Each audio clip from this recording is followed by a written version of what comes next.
बिस्मिल्लाहिर्रहमानिर्रहीम। अस्सलाम वालेकुम। आज 28 अक्टूबर बरोज़ बुध हम बात करेंगे काजी फैज़ ईसा साहब के हवाले से। काजी फैज़ ईसा केस की आज सुप्रीम कोर्ट में समाअत हुई है। जस्टिस उमर अता बंदयाल साहब की सरबराही में ये 7 रुकनी बेंच था, जिसने आज वो जो नज़रसानी की दरख्वास्तें थीं सरीना ईसा की तरफ से, काजी फैज़ ईसा साहब की तरफ से और जो मुख्तलिफ बार एसोसिएशंस और बार कौंसल्स हैं उनकी तरफ से ये दरख्वास्तें फ़ाइल की गई थी, जिनके ऊपर आज से समाअत शुरू हुई है। ये वो केस है 19 जून 2020 को हुक्म सुनाया गया था। ये 10 रुकनी बेंच था। प्रेसिडेंशियल रेफरेंस फाइल किया गया था काजी फैज़ ईसा साहब के खिलाफ और उस रेफरेंस में नोटिस जारी हो गए थे, शोकास जारी हुआ था, शोकास का जवाब आ गया था और जवाब आने के बाद एक पिटीशन फाइल की गई थी काजी फैज़ ईसा साहब के तरफ से और उसमें जो प्रेसिडेंशियल रेफरेंस था उसके ऊपर सवालात उठाए गए थे और उसमें यह मौक़िफ़ अख्तियार किया गया था कि ये जो प्रेसिडेंशियल रेफरेंस है ये बदनीयती की बुनियाद पर है और ये कुछ ख़ास जजमेंट्स हैं, जिसमें फैज़ाबाद धरना जजमेंट है और बाकी जजमेंट्स है, ये उनमें चंद इदारों को डिस्कस करने की वजह से उनको निशाना बनाया जा रहा है और जानबूझकर उनको पॉलिटिकल विक्टिमाइज़ किया जा रहा है।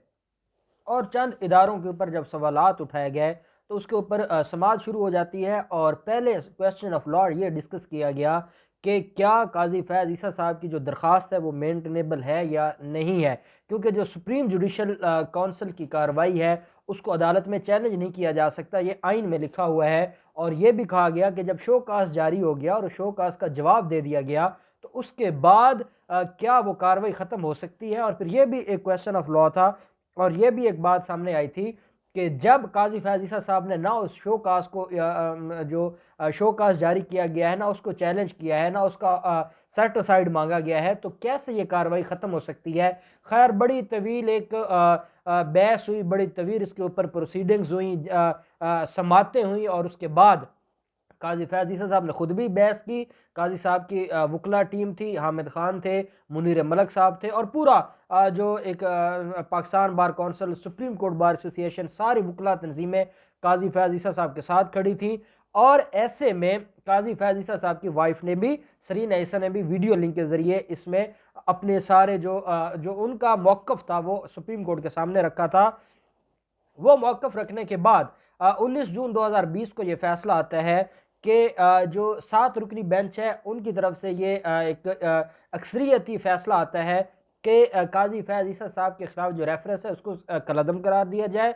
लेकिन जो मामला मनी लॉन्ड्रिंग का है, जो मामला टैक्स चोरी का है, जो मामला जायदादें छुपाने का है, जो मामला उन असासजात को शो करने का है, इसके लिए एफबीआर के चेयरमैन को 60 दिन का टाइम दिया गया कि वो 60 दिन में इंक्वायरी करे। इंक्वायरी करने के बाद वो उसकी जो रिपोर्ट है वो जमा करवाएंगे।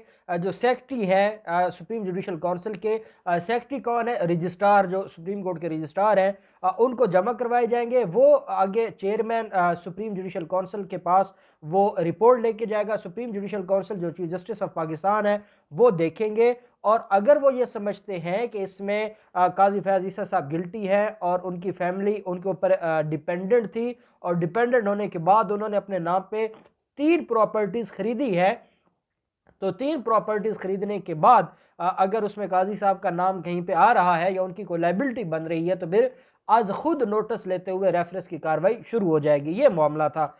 इसके ऊपर अभी ये पहले जो इसका फ़ैसला था वो मुख्तसर फ़ैसला था और मुख्तसर फ़ैसले को ही हमारे पहले दिन जो वकला तंजीमें थी उन्होंने अनाउंस कर दिया पूरे पाकिस्तान में जश्न मनाने का कि आज इंसाफ का जश्न हुआ है। और उस दिन भी मैंने एक वीडियो में आपको बताया था कि ये जो मिठाइयाँ तकसीम कर रहे हैं, ये जो जश्न मना रहे हैं, ये इनके गले पड़ जाएगा। अगले दिन ही जब वो ऑर्डर पढ़ा गया और वो ऑर्डर पढ़ने के बाद इस नतीजे पे पहुँचे कि इसके ख़िलाफ़ तो नज़रसानी करनी पड़ेगी। ये तो मामला जो पहले कुछ गलतियाँ रह गई थी हुकूमत की, ये तो गलतियाँ सीधी करने वाली बात है।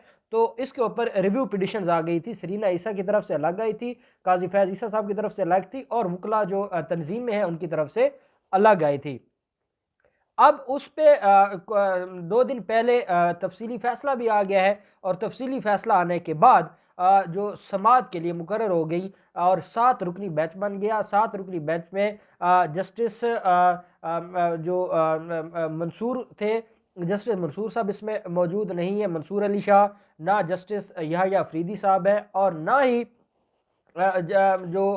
बाकी एक जज साहब है जिनका इसमें जिन्होंने 3 रुकनी क्योंकि बेंच ने इसके ऊपर इख्तलाफ किया था और जो 7 रुकनी था उनका जो फैसला था जस्टिस मकबूल बाकर साहब, ये 3 जजेस इसमें नहीं थे और बाकी 7 रुकनी जो बेंच था उसने समाअत करनी थी। ये 7 रुकनी वो बेंच था जिन्होंने जो एफबीआर में मामला भेजने का फैसला दिया था।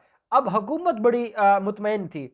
मुख्तसर फैसले के बाद भी जो फ़रूग नसीम साहब है, अटारनी जनरल ऑफ पाकिस्तान है, उन्होंने कहा कि हम इसको हम यही चाहते थे, हमारी कोई दुश्मनी नहीं है, हमारी ना काजी फैज़ ईसा साहब के साथ कोई मामला है, ना हमारी किसी के साथ कोई दुश्मनी है, क्योंकि अदालत ने अब कॉग्निजेंस ले ली है, अदालत ने खुद डायरेक्शंस दे दिए एफबीआर को, हम यही चाहते थे।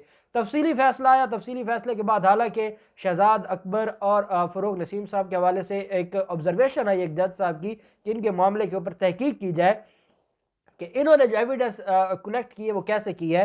तो उसके बावजूद फ़रूग नसीम साहब ने और बाकियों ने कहा कि हमें कोई मसला नहीं है, हम रिव्यू में नहीं जाएंगे। मैं समझता हूँ ये एक ऐसा एतमाद है और ये इनकी नेक नीयती के ऊपर, क्योंकि सुप्रीम कोर्ट ने इनकी नेक नीयती के ऊपर सवाल नहीं उठाया और इनकी नेक नीयती के ऊपर इनका अपना एतमाद ये है कि इन्होंने नज़रसानी में जाने का फैसला नहीं किया।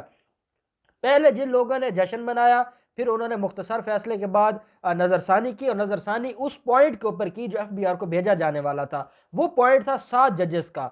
7 जजेस के पॉइंट को 7 जजेस ने ही सुनना था। रिव्यू हमेशा उस जज के फैसले के खिलाफ होता है, हमेशा उस जज के सामने उसको फिक्स किया जाता है या समाअत होती है जिसका फैसला हो। हमेशा वही जज रिव्यू कर सकता है, अपने फैसले को ही रिव्यू किया जा सकता है। अब ये फैसला था 7 रुकनी बेंच का।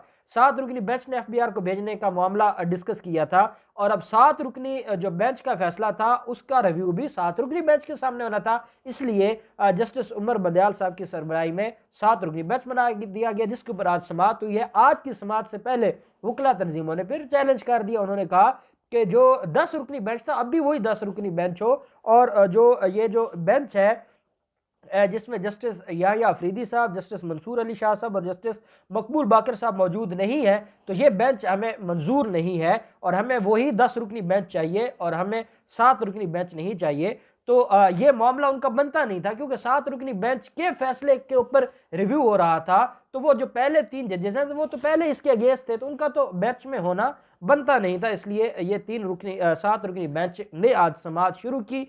समाअत शुरू होती है और जो वकला हैं काजी फैज़ ईसा साहब के, सरीना ईसा के और जो बार काउंसिल्स के, वो आ जाए और उन्होंने अदालत से कहा जी हमें मौका दे, हमने तैयारी करनी है। अब देखिए 19 जून का फैसला है, 19 जून के फैसले से लेके आज 28 अक्टूबर, क्या इनकी कोई तैयारी नहीं थी? क्या ये मामले को लिंगर ऑन करना चाहते हैं और लिंगर ऑन इस तरह करना चाहते हैं कि ये मामला ख़राब करना चाहते हैं? ये मामला इनके गले पड़ सकता है, जैसे काजी फैज़ ईसा साहब रोस्टम पर खड़े होके जाके अपनी वाइफ के हक में जो उन्होंने आर्गूमेंट्स किए थे या जो स्पीच की थी वो उनके उनके गले पड़ गई। मैंने उस दिन भी आपको बताया था कि ये काजी फैज़ ईसा साहब ने खुद अपने मामले को ख़राब किया और इसके ऊपर वकला ने भी अपना मौक़िफ़ दिया है।